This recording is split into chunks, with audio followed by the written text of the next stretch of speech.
Right now tonight at 5, a story we've been following closely. New developments in the Jamie Null case. The Clark County, Indiana Chief Deputy Auditor Jessica Lynn Huffman, who allegedly had a 3-year relationship with Jamie Null, has been removed from her position. Hello, everyone. I'm Doug Proffitt. And I'm Shay McAllister. The head auditor, Danny Yost, says that her last day was yesterday.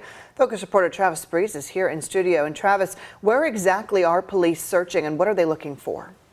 Well, today, Indiana State Police submitted a search warrant asking to search Jessica Lynn Huffman's home and her now former office. They were looking for computers, tablets, even to-do lists or possible call logs she might have made. This is the woman that we learned last week had a 3-year relationship with Jamie Null that included going to baseball games, out for drinks, and discussing this criminal investigation. Today we learned she had a My Eyes Only Snapchat folder where she was storing images, allegedly, and that Jamie Null may have helped her plan a political campaign. Huffman is still not charged with anything in this case.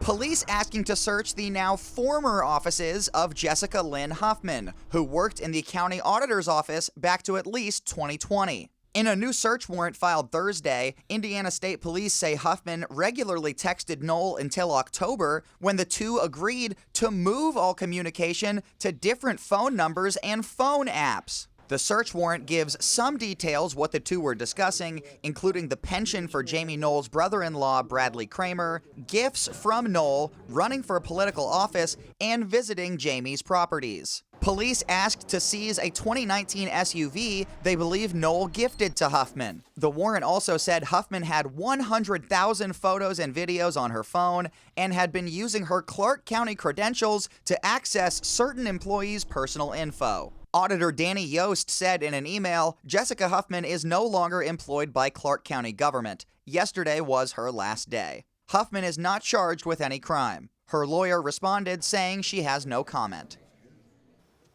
In a different search warrant, police also asked to seize a 1970 Chevy Corvette Stingray. They say Null paid the down payment using funds from Utica Township Volunteer Firefighters Association and did not reimburse the department. In the studio, Travis Breeze, WHAS 11 on your side. All right, Travis, thank you very much. Now tonight, another controversy developing today for JCPS. An open letter to JCPS families and district leaders is all the talk today, and it was written by longtime school board member Chris Kolb. He is specifically criticizing principals who showed up at this week's school board meeting opposed to the start time changes and the school bus changes as well, the transportation. Earlier this week, the board voted to consolidate the 9 current start times down to 3 for the next school year.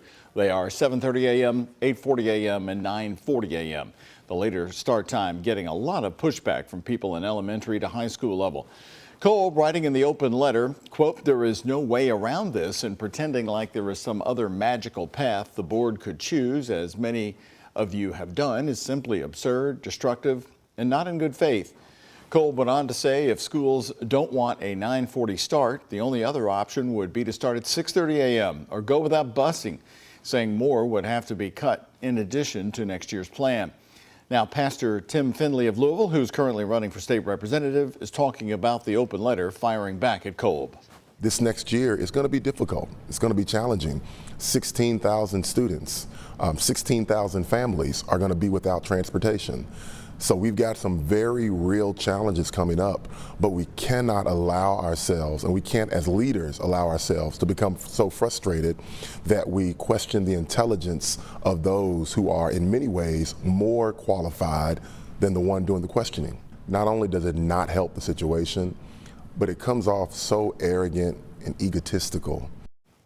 We contacted JCPS for comment on Kolb's letter. We were told Dr. Polio fully supports all principals in their passion for their schools and families, the nationwide bus driver shortage, and JCPS losing nearly half of its bus drivers over the past decade has been and continues to be extremely difficult on the superintendent, JCPS staff, students, families, and board members.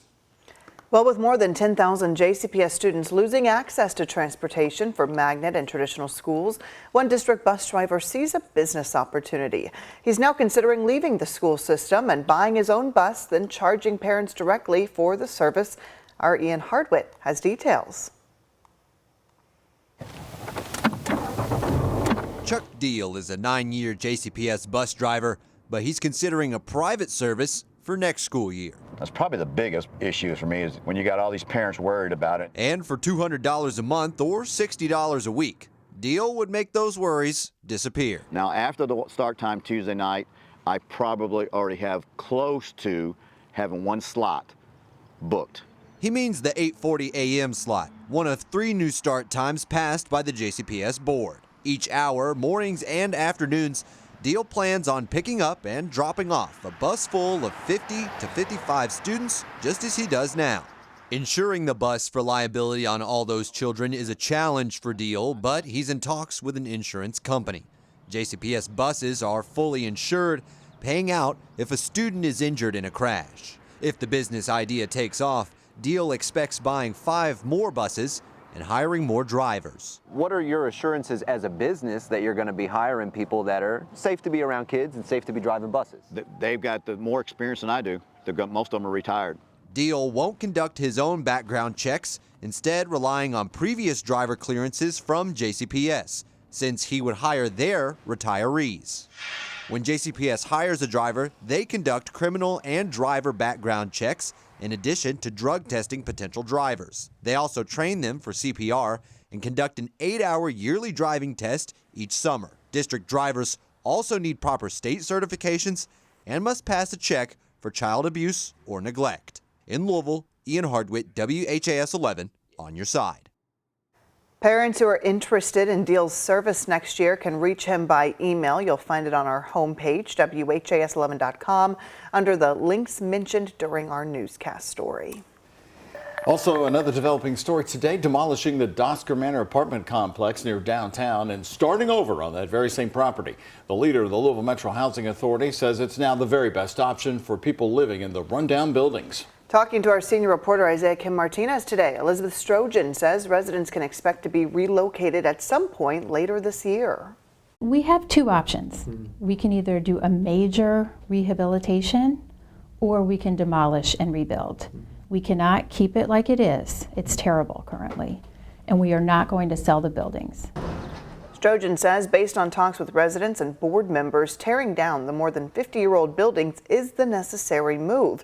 The big question, where would these people be moved to? Isaiah Kim Martinez asked that question and has the answer. Isaiah.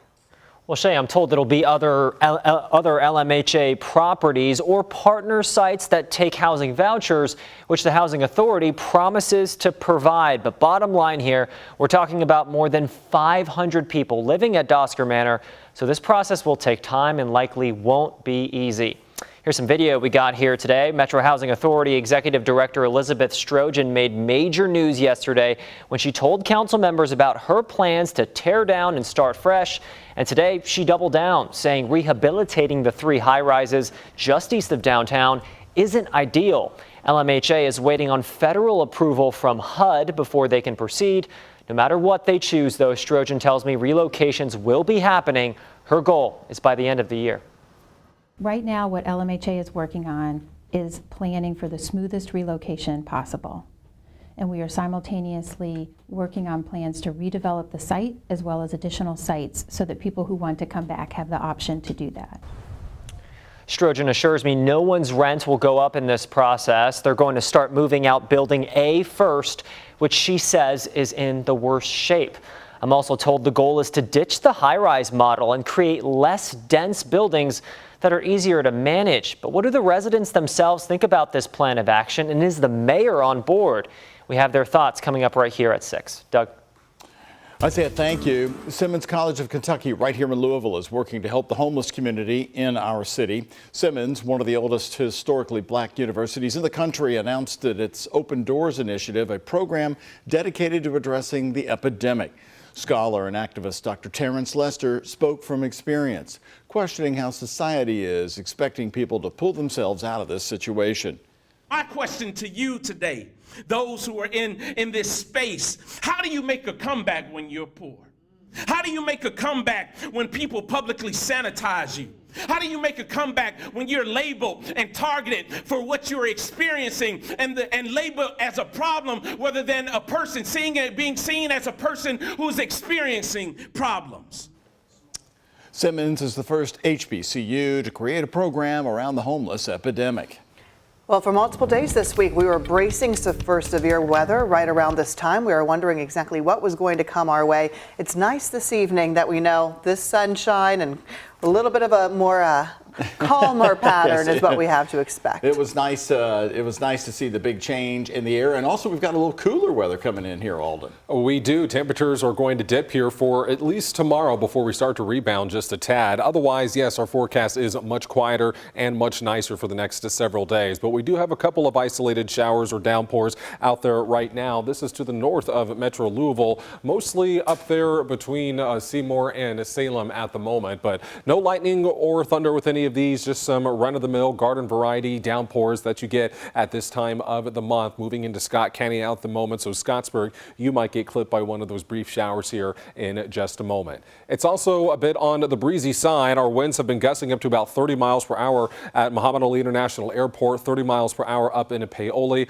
We're looking at wind gusts over 20 miles per hour elsewhere at this moment too. But our temperatures are quite warm. They really popped after the sun came out. Low 80s here in downtown, middle 70s elsewhere, so it feels very nice. Tomorrow is going to be a cooler day, but our Mother's Day weekend is looking very nice as well. I'll show you that forecast in detail ahead. All right, Alden, thank you. A former JCPS police officer was arrested in a McDonald's drive-thru in South Louisville, accused of drinking and drug possession while behind the wheel of a government vehicle. Employees at the McDonald's on 3rd Street in Auburndale called police after they saw 51-year-old Christopher Minier drinking alcohol and then fall asleep behind the wheel in the drive-thru lane. When officers got to the McDonald's, they saw the JCPS officer pouring what they believed to be alcohol out of the car. He told officers he had been drinking earlier in the day. Upon searching the car, officers found a bottle of dark liquor and a partially drank can of beer as well as hydrocodone. Minier is facing multiple charges. He was released from jail without bond and is scheduled to appear in court in June. A spokesperson said he did resign and no longer works for JCPS.